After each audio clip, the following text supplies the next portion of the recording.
Empire.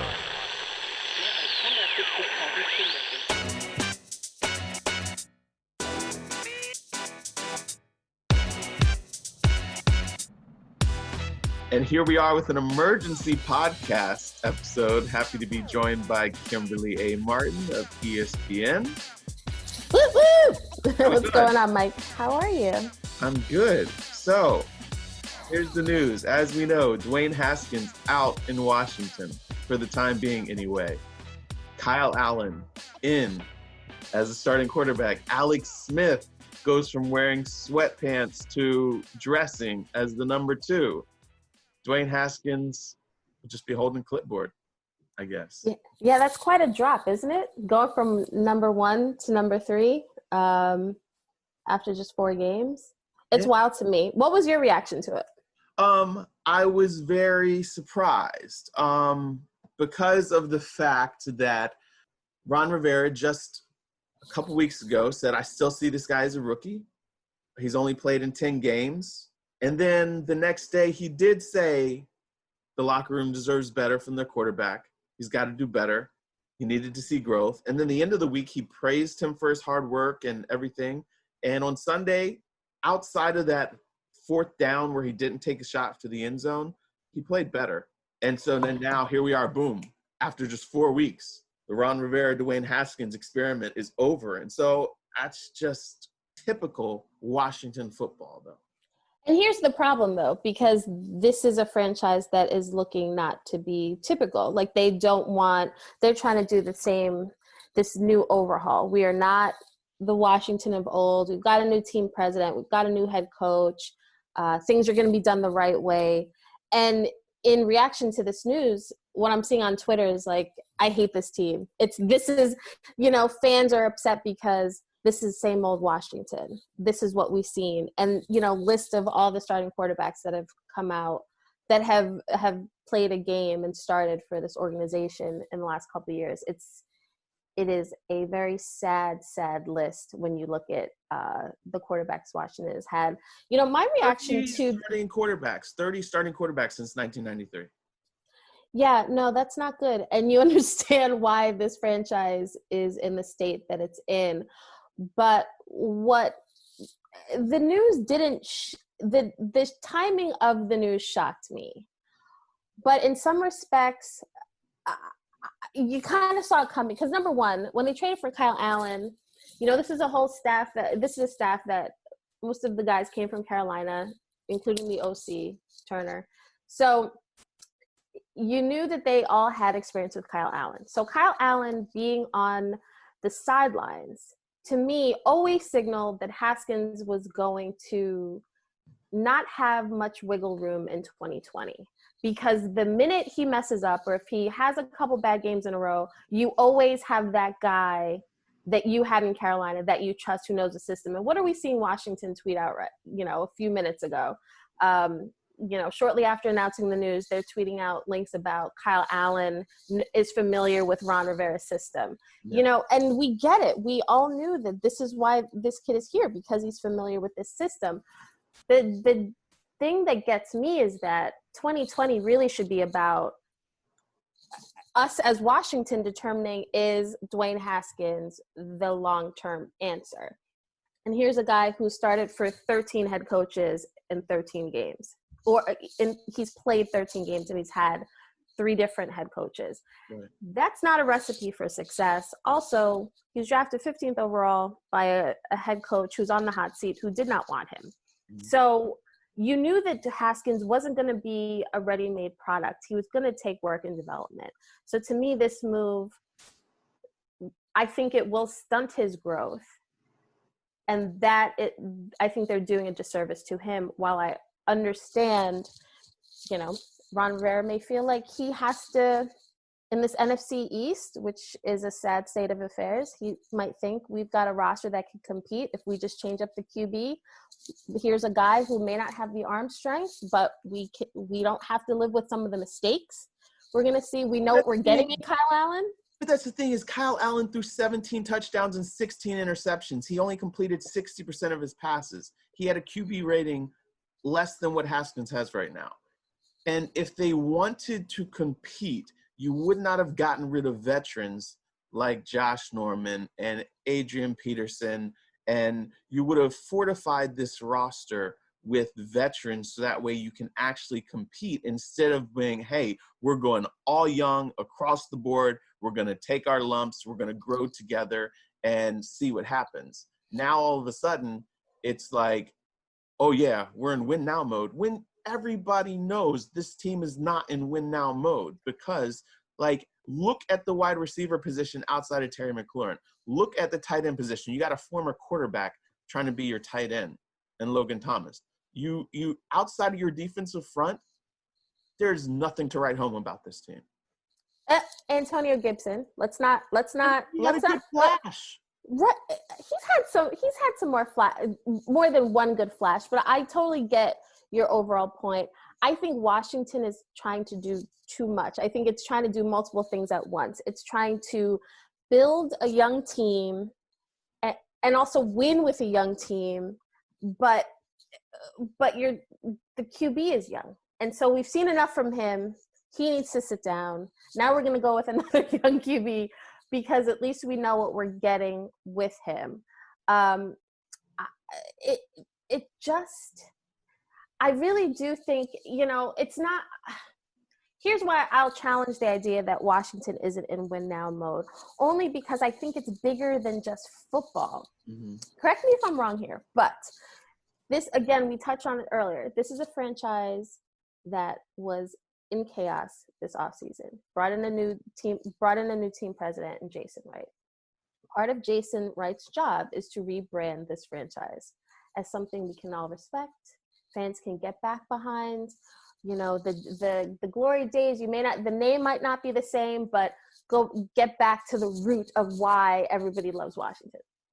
In order for him to sell people on that, this team has to be good.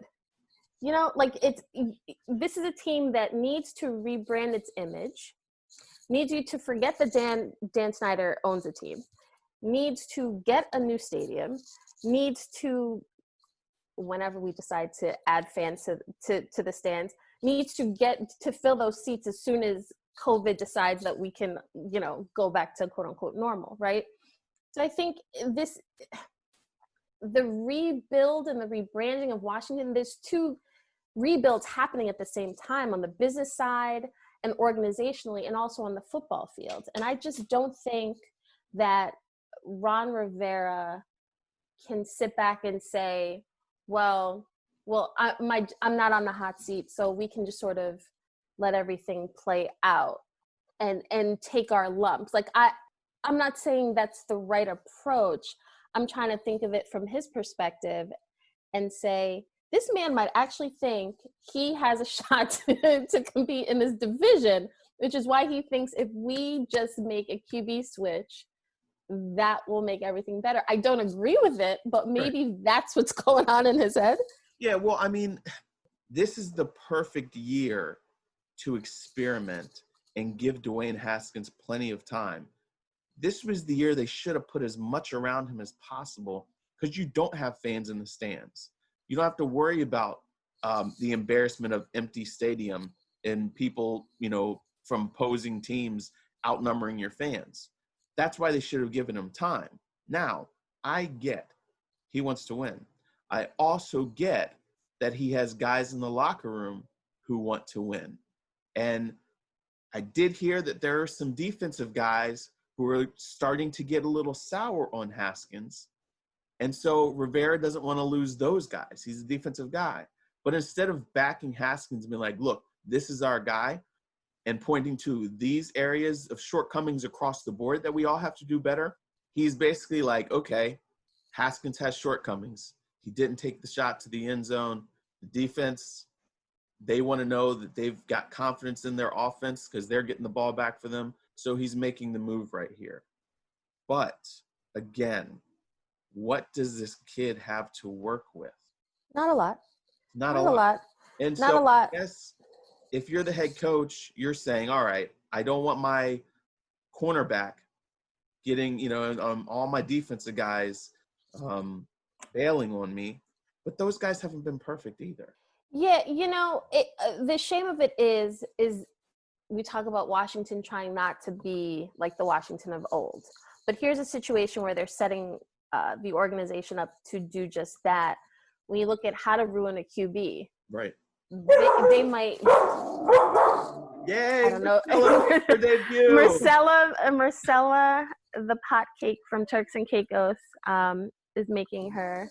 She said that is bull crap. There is no reason in the world. My dog has had it with Washington. Ron Rivera, what are you doing?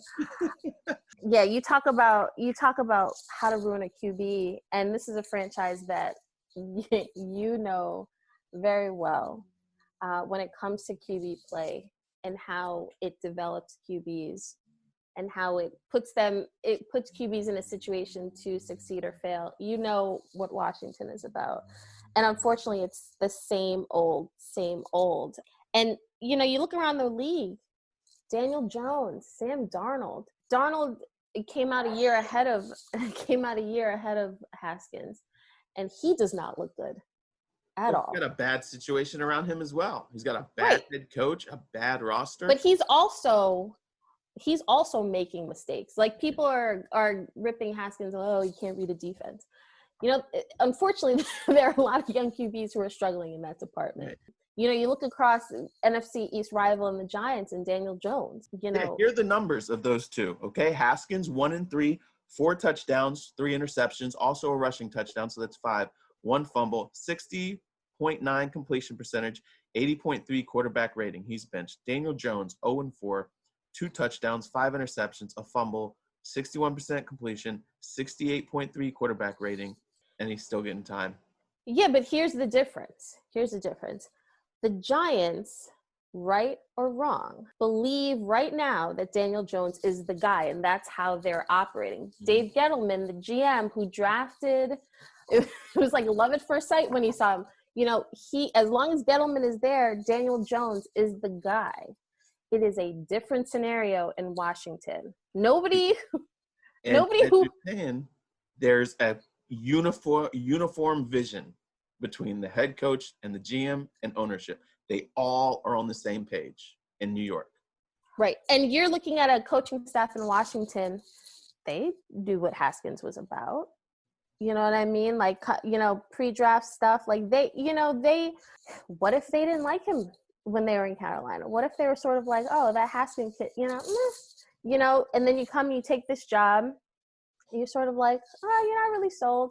But to publicly, he's here, he's the quarterback, but what do? You trade for Kyle Allen, a guy that you know, and you don't have to wonder. It's not that I'm not comparing Dwayne Haskins and Jameis Winston, but it's whenever you turn on Jameis last year, you had no idea what he was about to do.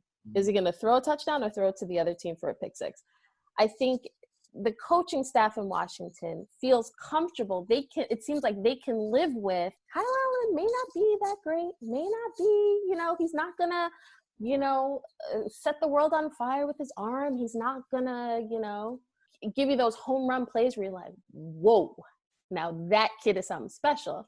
However, they may feel like, but at least I know that I can trust him. And I think it's a lack of trust. 17 interceptions. How do you trust that? Because at least, now this is not Kimberly, I'm imagining his coaching staff is saying at least they've worked with him. They know, he buys into what Ron Rivera, what they're trying to be, what they're trying to build, like character, guys who do things the right way, quote unquote, quote. So like they have that history. And it seems like, and I don't know, Ron Rivera has, as of this taping, Ron Rivera hasn't spoken yet to the media to explain his decision. But I'm curious if he's going to say, we think Dwayne can benefit from watching. Yeah. Which I don't, like, to me, the messaging is just been so, it's been so mixed and confusing that if you're Dwayne Haskins, even if there are reasons to blame him for his poor play, I get it. But if you're him, you must be like, what is happening? Because you want to know where you stand with your coaches. Mm-hmm. And a week ago, week and a half ago, things were sweet. Like, oh, you know, Rivera's defending him against the media. Like, hey now, like Dwayne is doing just fine. To Dwayne's on a short leash. To, hey, by the way, Dwayne's going to be running scout team. So, you know what I mean? Like, it's just a crazy situation in Washington. But this team gives us a lot to talk about. It never ends. It never changes. It will never change. It's the same thing on loop over and over and over. And I guarantee you, like, this just feels like it's not the same thing, but the head coach, the ownership loves a quarterback. He goes get a head coach, and the guy's job is to bring in people to develop that guy. The head coach is like, yep, sure. But he gives him the okie doke. And then he goes with the guy he likes. Jay Gruden did the same thing with RG3 and Cousins. It's a little bit different, but he was like, sure. I love RG3. But the first opportunity he got, he went to Cousins. And now Rivera gave Haskins a chance. And then now it's like, I'm going with my guy. Now the problem here is, again, Kyle Allen, 17 touchdown passes, 16 interceptions. He's going to give the ball to the other team. There's a reason why. What happens if he struggles this week against the Rams? What happens? What do we do? Go with Alex Smith? Man. I mean, that's scary right there, but just for his health reasons. But I mean, can we just pause? The fact that Alex is the number 2 and Dwayne is like on the bench. Right. That's wild, man. They were concerned about putting Alex on the field. Yeah. And now he's going to be on the field. Maybe his leg's gotten stronger. Maybe they were told, hey, give it another month before you go and so maybe it's been a month. Maybe there's stuff we don't know yet. But Kyle Allen better do well, because then this whole move will backfire, because it's very difficult to go back and forth. Everything Washington backfires. The Kirk Cousins thing. This is supposed to be a new day, Michael. Didn't you get the memo? This is supposed to be a new day in Washington. Even the Kirk Cousins thing backfired because he played well enough. They couldn't get a deal agreed to. He winds up, they franchise him. He's gone over. And they pay him more money than he actually. And everything in Washington backfires. And this will too, because this organization can never get on the same page. And it all starts at the top. Man, what a Debbie Downer doomsday podcast this has been. Oh, man, poor Washington fans. We've seen this movie over and over and over. We have. Hopefully Ron Rivera knows what he's doing. I don't like the plan, but, you know, if you're a Washington fan, you better hope this is the right move. Kyle Allen might start out okay. He won 4 straight games, and he started, last year. And then he lost one. Then he won one. And then he lost 6 straight. And then he wound up getting benched. Good luck, Washington. Good luck. All right. Well, Kmart, thank you so much. Ended on a positive note. Well, this is a great chat. Yeah. Thanks for joining the Football Jones emergency podcast episode.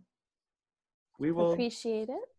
Talk to you soon when we have some good stuff to talk about. We'll have to tape another emergency podcast if things go bad against the Rams this or week. If COVID winds up shutting down more teams, which we will see what will happen here with the Patriots as they have more cases now. So, all right, tell everybody where they can find you if they don't already know. I mean, all these fine people should know where they can find me, but on Twitter, my name is by Kimberley A.